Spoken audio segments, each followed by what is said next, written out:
He's got a polluted delta to start, and we'll see exactly what's going to happen after this. Does he have a ponder? Are we brainstorming? Are we delvering? Oh no, it's another one of these games. Hake is doing this again? Yeah, he's just making his own entombs by not playing lands on the first turn. Aggressive. He can get ruined by this, but via Deathrite Shaman. Yeah, this is... I mean, there's upside here, you know. Laurence might not be able to handle this opening. It's a way of getting his best fatty in the graveyard without having to use an entomb. But like you said, Deathrite Shaman could make this a mess. People are telling me now that barrel roll is a Star Fox thing. Okay, first of all, that game is bad. Yeah, that's the first thing. Criminally overrated game. Yeah, that game is bad. Second of all, there are also barrel rolls in Wave Race and Jet Moto and other similarly bad PlayStation games. Star Fox, the Oasis, the band of video games, just wildly overrated for reasons that are beyond my comprehension. Oh, it's a fox with a gun. Ooh. All personal feelings aside, Deathrite Shaman has resolved here for Laurence. That will make the discard a fatty plan much worse. It is perhaps time for Thomas to move on to plan B. Which would be to play a land? Play a land. Playing a land is a start, yes. Assuming that he has a land, of course. So this was another mulligan, of course. Thomas on the draw and didn't discard on the first turn. So taking a page out of the Manaless Dredge book. All right, Lotus Petal's in the house. He gets one shot at a land. Just passes it back. Interested to see what hand Hake kept here. Again, he did mulligan. Yeah. Wasteland the draw here from the young. Liliana of the Veil not at its best right here. The draw for Laurence is plussing it is fraught with some peril. Yeah. And we're not in a position to edict yet, so. Laurence is sitting pretty tight here. He's got a Deathrite Shaman that holds off a lot of Thomas's action. He's got a Force of Will, another blue card in his hand, a Tarmogoyf. I would be in no rush if I was Thomas. I mean, I want to leave Deathrite Shaman active the entire time. I have no reason not to. It's very, very difficult for a Reanimator to actually beat an active Deathrite Shaman. Yeah, it's a lot of work.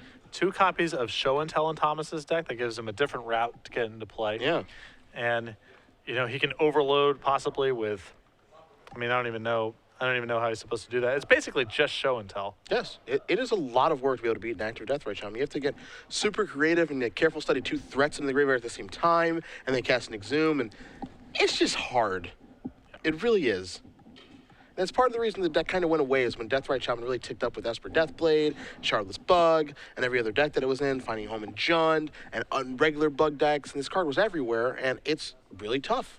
Yeah, we've seen Dredge go from powerful fringe legacy player to basically non-existent, and a lot of that has to do with Deathrite Shaman. Yeah. Although I think Deathrite Shaman's impact against that deck is a little overrated, but still. It's a game 1 sideboard card you're playing against in half your rounds. Patrick, we're now being informed via Twitter that Star Fox is the best shooter game ever. I'm not even gonna bother with this conversation right now. Can't take it, me either. Tarmogoyf comes across for 2, as there's an instant and a land in the graveyard.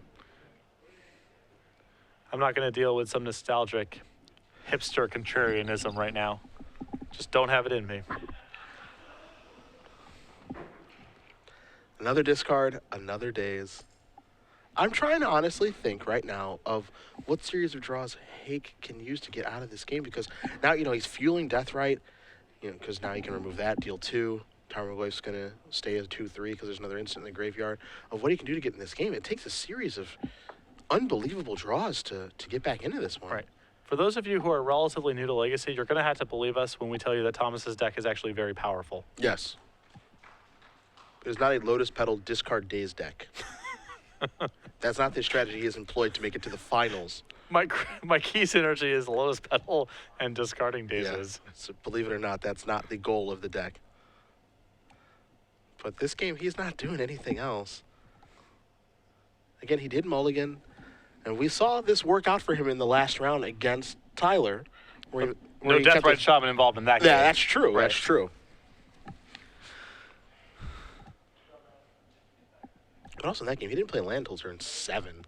And if there's any player that the density of combo decks in this elimination round is helping, it's definitely Laurence. Yeah, for sure. Just a Delver deck that's overloaded on additional disruption. His disruption is actually not very good in this matchup, as Liliana and him are not at their best, but still. Delver, Force of Will, and Thoughtseize is a pretty good setup. And Deathrite Shaman against this deck specifically is also excellent. Deathrite, your disruption. You've got a good clock in Delver, as you mentioned. I'm sure things are only going to get worse after sideboard for Hake as well. We haven't made it there yet, but when we do, we'll see exactly what Mu Young has to bring in. Can't imagine it gets any better. It's actually pretty tame, but there's some more action. 2 cards going to go back for Brainstorm. And again, if you're Laurence, I think you just kind of stay on the same path that you're on. You don't really have to do too much because your opponent isn't doing too much. Attack here for 2 for Tarmogoyf. Again, only an instant and a land in the graveyard. And, you know, it is going to take a little longer than you probably like to be able to kill Thomas. But, again, if he's not doing anything, it doesn't matter. Yeah, and you're still sitting on Force of Will through all this as well, so. Yeah. No rush.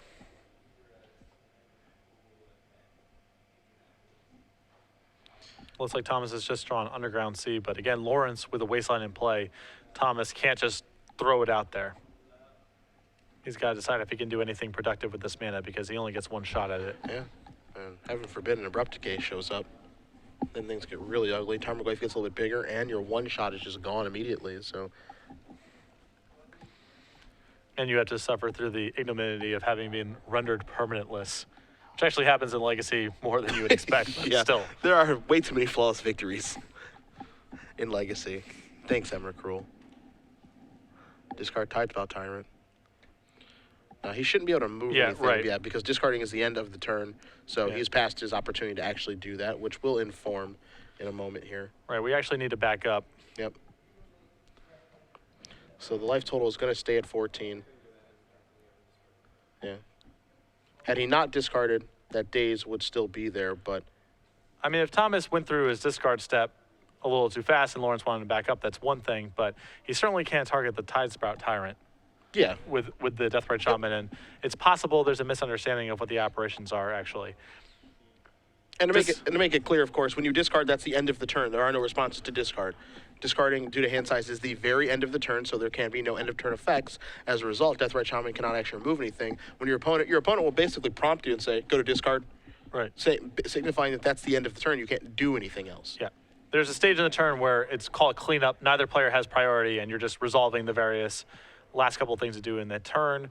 One of those is discarding for hand size, so you've missed your opportunity to use end of turn effects. Yep. So that day should still remain in the graveyard. And the Deathrite Shaman just wasn't active. I mean, he could return. He could discard. I mean, he could remove his Brainstorm if he wanted to, but... Right. This is also true. You see the players are kind of talking back and forth about, the ruling on this. But, again, I think it was... I feel as though it was probably pretty clear. Right. From what we've seen. I think there was a misunderstanding from both players what the actual, operations are here as the judges explained it to them. Correct. Last turn, the same thing also happened, but I assumed there was just kind of the shortcut occurring. Yeah. Or maybe a misunderstanding about what the actual timing was. But now that's happened a second consecutive time. We have our spotter talking to the 2 players about it. And we will figure out exactly how this gets resolved. Now, the discarding of Tidespell Tyrant means, again, it doesn't mean that Deathrite Shaman actually needs to remove it in the main phase because, again, if you're Mu Young, you don't have to do anything until your opponent actually tries to reanimate the card. Mm-hmm. So that won't actually matter that he discarded a creature.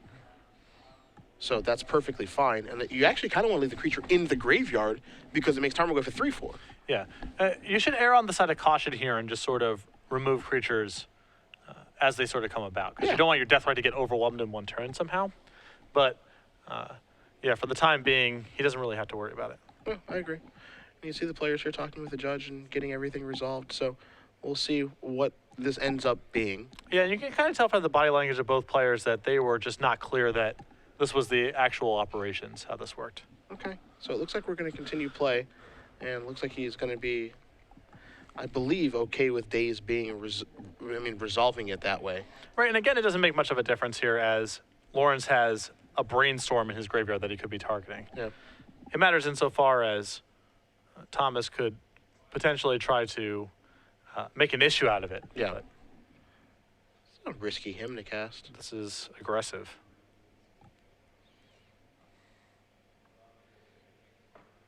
I mean, he's opening himself up, for example, to a creature getting discarded and then Thomas having 2 reanimates in his hand. Yeah, I mean, he's opening himself up to a lot, actually. I mean, Exhume as well, if 2 creatures get discarded, or just 1, you open yourself your Exhume. Right, this is as a force of will. This is a really risky Hinotorak. Yeah. Again, Laurence still with Deathrite Shaman and Force of Will backup, but this seems needlessly risky. Yeah. I agree with you, but we're going to see what happens here. So 7 cards are going to come. We'll roll some 6-siders.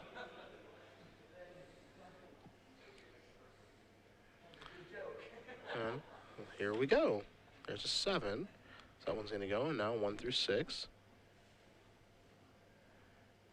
And now that's a 1. So there's where the cards are going to go.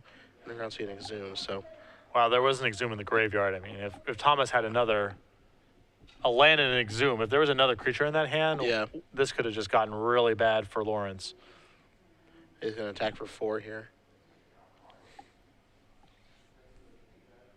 Fortunate series of events without him. Pass the turn back. Yeah, I mean, getting Exhume and Underground Sea are probably the 2 best cards in Thomas's hand if I had to take a guess. So Yeah. the hymn worked out very well, but the worst case scenario on that hymn is Laurence may just lose out of nowhere.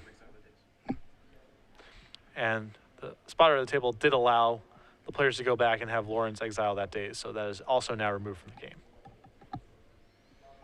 So he's going to take a look at Tidespout Tyrant, the only blue creature in Hake's main deck. And, of course, with that card, when you do play a spell with Tidespout Tyrant, you get to bounce a permanent. And it's got a neat interaction with that in Animate Dead, where once the Animate Dead is actually enchanting Tidespout Tyrant, you can play a spell to bounce Animate Dead back to your hand to make it so that you can always reanimate it. Something I saw Jerry Thompson do to great effect at an Invitational in Indianapolis that he ended up top-8ing. There you do see the, I believe, Dissension rare. That sounds right. Yeah. So here's An your deck for 4. absolute stone cold killer in Warmir Vig. That's true. And you see a Deathrite activation, and that's going to do it for this particular game. So Laurence Myung is going to win game number 1 here over Thomas Hake. You're going to have to do more than that, Thomas. If you want to take this trophy home with you, and you got to win the next 2 as well, as we're going to bring it back to the booth here, my friends, because we do have one final question for you, and I get the honor of asking it, so you get to do the rules. Cedric will ask a question, and you will tweet your answer to @SCGLive and #SCGPremium. Among the correct answers, one will be selected at random, and that person will win an entire year of Star City Games premium content. And the question is, where are we going to be next weekend for the Open Series? Myself and this guy, we're going to be doing a show next weekend. The question 3 in a row. The question is, where are we going to be for our 3rd show in a row? If you can name the city that we're going to be in, hashtag your answer, #SCG Premium. Make sure you're following at SCG Live. And again, we'll announce the winner at the conclusion of our final round. And our last time to take a look at sideboards this weekend before we put a cap on this tournament here in Orlando. We'll take a look at Hake's first. You've got that one in front of you, so I'll let you start there. 2 Show and Tell, 2 Massacre, an Ashen Rider, a Terracodon, 2 Echoing Truth, 2 Pithy Needle, an Inkwell Leviathan, and 4 Leyline of the Void. I think he definitely wants to have Inkwell Leviathan as a reanimation target. It's very powerful and fast at racing through, can also block a lot of things. I'm not sure if he's going to want to go to Leyline of the Void. The Bug deck is definitely not a graveyard-centric deck in the way that Dredge or Reanimate are, but he's definitely doing a lot out of the graveyard with Deathrite Shaman and Tarmogoyf and Tombstalker. So it's possible we want to bring that in as well. I don't think he wants to bring in Massacre. That card's very powerful against the blue-white versions of Delver, but can't really cast it against the non-white versions. I'm not sure if he's going to want to mix up his reanimation a little bit. He has an Ashen Rider and Terracodon. I don't know if there's any specific troubling permanents he's trying to get out of Laurence's deck, or if he's just going to lean on his more powerful natural game ones. Elvish Norn is not that powerful in the matchup. It blocks out future Deathrite Shamans, but it's not about the ones that come after. It's the ones that come before you're set up. And so he may want to swap that for an Ashen Rider or Terracodon. You see Laurence's sideboard over here. Things don't get too terrible. Grafdigger's Cage is very, very hard to beat, though. And that's going to be a big highlight here. And then you've got 3 copies of Disfigure. You've got 3 Golgari Charms, a Corrosion Grip, 3 Spell Pierce, a Submerge, a Vanillion Click, a Liliana Veil, and a Creeping Tar Pit. Like Spell Pierce a lot. Good against the cheap reanimation spells. Taking care of Exhume and Reanimate also can counter a Thoughtseize or a Force of Will when you do have that counter war. Then the Cage, the rest of the cards really aren't all that exciting. Vanillion's okay, assuming the game goes long, providing a clock and a little bit of disruption. Liliana Veil is good against a Resolve threat, but you know, a lot of the cards that do get resolved, a card like Gristlebrand, you know, you'll be able to draw 7 and then rebuild, and you'll be perfectly fine. So Liliana's not the end-all, be-all. And to back up just a moment, I think that Thomas may also want to consider going to his show and tells here. Laurence is really equipped to fight the graveyard, especially with his 4 Deathrite Shamans, as we saw in that first game. So Thomas may want to go to a show and tell route. Laurence doesn't have anything really devastating to show and tell in. There's neither Reliquary for Caracas, there's no Ensnaring Bridge, there's no Humility, there's not these cards that make show and tell bad. And because Laurence is pretty good at attacking the graveyard, I think Thomas may want to go to that route as well. Well, we'll see how both players do choose to sideboard here. As again, Laurence Young is up a game right now, looking to close this out against Reanimator, but it will not be an easy task because Reanimator is one of the most powerful combo decks in the format. And I want to see Thomas Hake actually, you know, do a little something here. I am really curious as to how Thomas sideboards here because his deck is all engine. I mean, there's no spare parts. He has 2 Thoughtseizes and 4 Force of Wills and 4 Dazes. That's the only thing that's non-critical to him assembling his combo.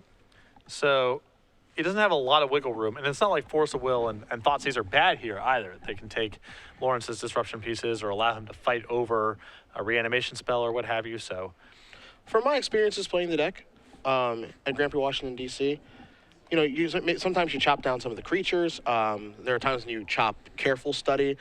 But it also depends, especially what you think your opponent's going to sideboard. Now, because he has access to the sideboard, there are times where you just want to try to run him over with, you know, Entomb, Reanimate, and that sort of thing. And there are other times where, you know, you want to try to just set up Show and Tell, and you're just kind of all in on that. You have a very small reanimation plan. So it really depends on what he wants to accomplish and how he wants to try to go about things, especially when he has access to the sideboard. But it's definitely tough. I mean, the thing that you're mentioning is 100% correct, where your deck is all engine. You have to have the correct density of reanimation spells, way to put cards in the yard, and actual threats to reanimate. You're almost like a 3-card combo. Here's a Piling Needle. That's a good start. Assuming we're bringing this in for Deathrite Shaman? Yeah. I would. Her name Liliana of the Veil. That must mean he has a really fast reanimation, right? If he's not really concerned about Deathrite Shaman, but he's cared about Liliana, that may mean that he's reanimating very early in the game. Yeah, and this means we could probably say an Entomb Reanimator, maybe a Show and Tell. Yeah, Show and Tell makes a lot of sense too if he doesn't care about Deathrite Shaman. So Pithing Needle does come into play. Name's the Planeswalker. I imagine Liliana is still in Laurence's deck. The hymns almost certainly are on the sideline here. Abrupt Decay as well, not very good. So he's got, even though Liliana isn't the most efficient thing in the matchup, it's certainly better than some of the other cards Laurence has access to. Underground Sea. Lotus Petals feels like Show and Tell, right? Good chance. Yeah. It's one of these explosive reanimator openings. There is Show and Tell. Don't know if there's a Force Will over there or not. Yeah, there looks like there is. Okay. There is a Force. What are we going to remove? Removing, looks like Ponder. Removing Brainstorm. Let's see if Thomas can fight back over this. I mean, if he can force back and have something left over, I mean, that is a draw. Fortunately for him, Show and Tell is going to get countered. Sometimes you find Daze there too. That's why Daze has played the Reanimator deck, because it's so good on the play. Yeah. A lot of times you support out on the draw, but Daze would have been insane there, countering the Force of Will, which is something Daze rarely gets a chance to do. And now Thomas is in trouble. Yes. He has to go off through Show and Tell at this point as Deathrite Shaman is up. Thomas with, you know, not a lot of resources to work with. His future draws and how he's trying to set up, very exposed to Thoughtseize. He did. He had a good shot at it there. I mean, turn 2, especially facing down a Deathrite Shaman, he kind of has to go for it there. Yeah, you're going to move in. I think you move in every time there, and you just kind of cross your fingers and hope there's not a force of will, or maybe hope that you draw a daze on your draw step or something like that. But I think it's proper to go for it. See, Ponder's going to shuffle away. It's not going to get better. No. And I mean, honestly, when you're playing Reanimator, a lot of the time you're just kind of this all-in combo deck, especially when you know that your opponent has Deathrite Shaman. You just kind of pedal to the floor, try to power through them, and hope they don't have a perfect hand. I'm really enjoying watching Laurence's list here because we see so many of these like Brainstorm Ponder decks that play a lot of 1s and 2s because, you know, you look at so many cards, and his list is very decisive. There's 2 Tombstalkers and 2 Lilianas. Those are on obvious diminishing returns because of Planeswalker rule, and casting multiple Tombstalkers in a game is the thing that's not happening. And otherwise, we're all 4-ofs. Yeah.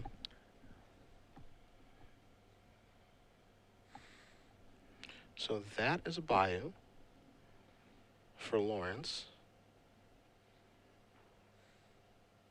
Let's see if he wants to do anything this turn, because there isn't a creature in the graveyard, but at the same time, something like Entomb Reanimate doesn't. I mean, that could happen fast. So he's taking a little bit of a risk if he wants to use Deathrite Shaman to actually cast something, and he's going to. So you remove a land. And he's going to get Tarmogoyf into play. So there's a 1-turn window here for Hake. Yeah, and keep in mind, you know, I actually don't mind this play at all from Laurence because he can't beat Show and Tell. He has no protection against it. Okay. So he's got to get the ball rolling. He can't sit here. And for all he knows, Thomas is just a mana away from being able to Show and Tell again. Well, take a draw. Looks like there's a Lotus Petal in the grip. So we'll see. He just passed the turn back, nothing to do. So Tarmogoyf is going to be able to start coming into the red zone. Active Deathrite Shaman. Really, really good spot for the Bug Delver player. Tarmogoyf coming on in. 16. 4 attacks to go. And you see a Daze was drawn here for Mu Young. He's got that Delver. It looks like he wants to deploy right now. Yep. And he gets to leave in up that Bayou, which means he can fight over a reanimation spell. If Thomas tries to do something there, he can remove 2 Deathrite Shaman to a spell in the event that Thomas does nothing, increasing the clock here. And he still has access to Daze as well. So Laurence with a really powerful mixture of speed and disruption, really taxing this Reanimator deck.